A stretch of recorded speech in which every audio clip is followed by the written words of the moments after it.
Welcome back to the deep dive. Today we are tackling something that's really becoming, well, less of a luxury and more of a must-have for keeping things running smoothly. Reliable power. It really is crucial now. Losing power today, it's just not about the lights going out, is it?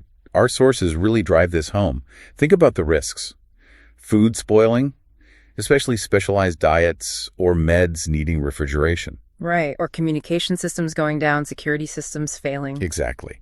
And work disruptions, maybe even critical medical devices at home. So yeah, a generator is moving towards being essential. It's about continuity, really. Peace of mind. Absolutely. But if you started shopping for one, you hit this fork in the road pretty fast, don't you? You've got these like traditional beasts that have been around forever. The workhorses. Yeah, the workhorses, and then these much slicker, quieter, sort of high-tech options. And that's what we're digging into. The sources we looked at give a great head-to-head comparison. Traditional generators versus these newer inverter types. So the goal is to give you, the listener, the info you need to figure out which one actually makes sense for your situation. Because powering a well pump is way different than, say, running a sensitive home office setup. Precisely. It's about making an informed choice. Okay, let's unpack this. Starting with the tried and true workhorse, the one everyone kind of pictures. Right, the conventional generator. They're robust, pretty straightforward machines. They burn fuel, spin an alternator, make electricity. Simple combustion process. I've been the go-to for ages. For decades, yeah. Yeah. Because they just deliver sheer power. Scale. And when you say scale, we're talking serious wattage, right? Yeah. Enough to power the big stuff. Exactly. The sources point to these for things like central AC, big tools in a workshop, maybe even your whole house panel during a longer outage. They're built for heavy lifting. What about the cost? That's usually a big factor. That's a major plus for traditional models. They're definitely more budget-friendly up front. Our sources mention you can find powerful units starting, around the $300 mark. Wow, okay. So if raw power for the lowest initial price is the goal. Then they offer really excellent value for that capacity, yeah. And they seem pretty tough, mechanically simple. Very much so. That simple design means they often use heavier, more durable parts. They can take a beating, weather-wise too. And maintenance tends to be simpler, maybe cheaper long-term, because there aren't complex electronics running the show. Any other upsides? Fuel, maybe? Good point. Fuel flexibility is often better. Many run on gasoline or propane, some even diesel or natural gas. So you can often pick what's easiest for you to get or store safely. Okay, sounds pretty good. But there have to be downsides, right? Nothing's perfect. Definitely trade-offs. Yeah. And the first one you'll notice immediately is the noise. These things are loud. How loud are we talking? We're talking 70 to 90 decibels typically. The sources describe it perfectly. Lawnmower, loud. Sometimes, honestly, even louder than that. Oof. Yeah, that's not subtle. I saw one source mention neighbor complaints during a blackout. Yeah, that anecdote really stuck out. A guy had power, but couldn't really use it comfortably at night in his neighborhood because the noise was just too disruptive for everyone else. So not great for close quarters. Okay, noise is one thing, but you mentioned something about the quality of the power earlier. Right, this is the bigger technical issue. Because the engine speed is directly tied to the alternator's output, the electricity isn't perfectly smooth. The voltage, the frequency, it can fluctuate. And that's what people call dirty power. Exactly, dirty power. Think of it like choppy water instead of a smooth lake surface.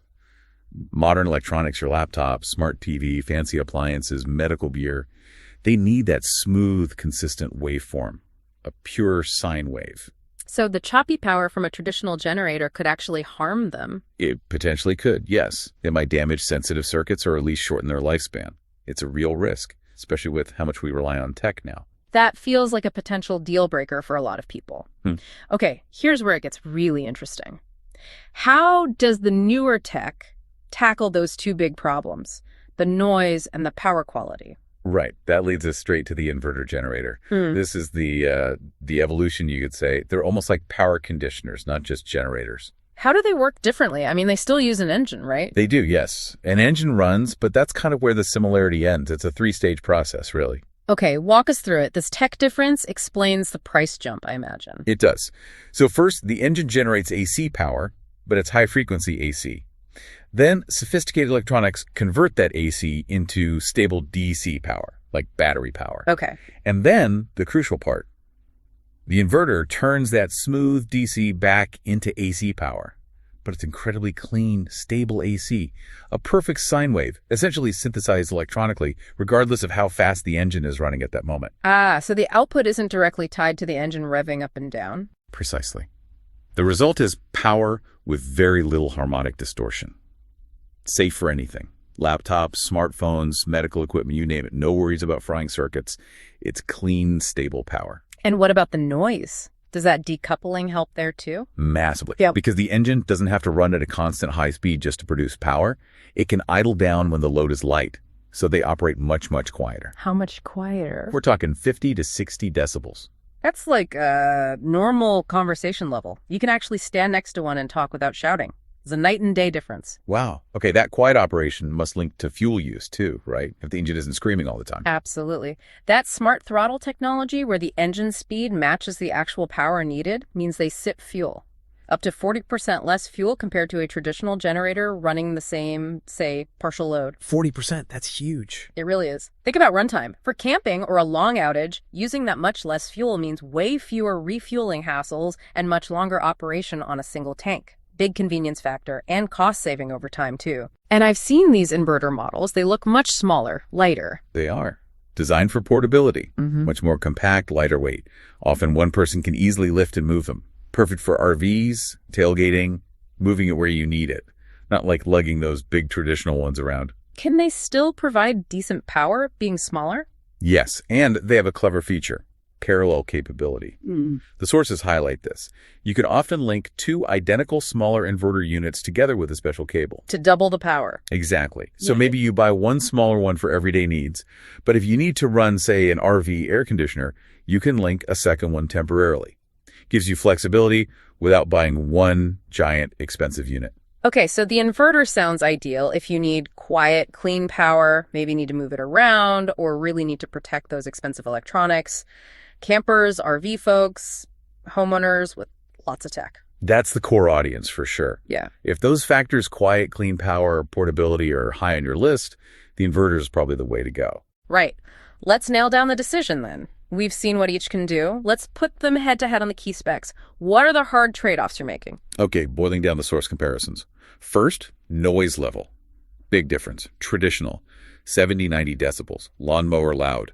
Inverter, 50-60 decibels. Conversation quiet. Fuel efficiency. Traditional runs at a constant speed, so fuel use is pretty steady, often inefficient at low loads. Inverter, engine speed adjusts to load, uses up to 40% less fuel, much better runtime. Portability. Clear winner here too. Traditional, heavy, bulky, meant to stay put mostly. Inverter, lightweight, compact, designed to be moved easily. Okay, and the big one, price. Price range.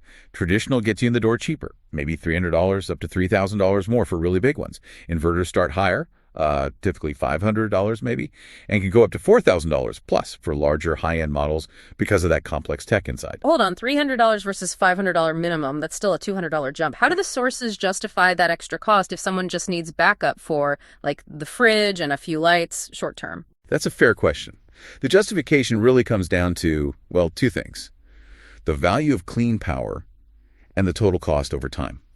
That $200 premium is essentially insurance. Insurance against damaging expensive stuff. Exactly. Insurance against potentially damaging a $1,500 laptop or your smart fridge or other sensitive gear. Plus, that 40% fuel saving. Over the life of the generator, especially if you use it moderately often, that fuel cost difference can actually pay back that initial price difference. Gotcha. So it's not just the sticker price, it's the risk and the running costs. Okay, let's summarize the decision then. Choose traditional IF. What?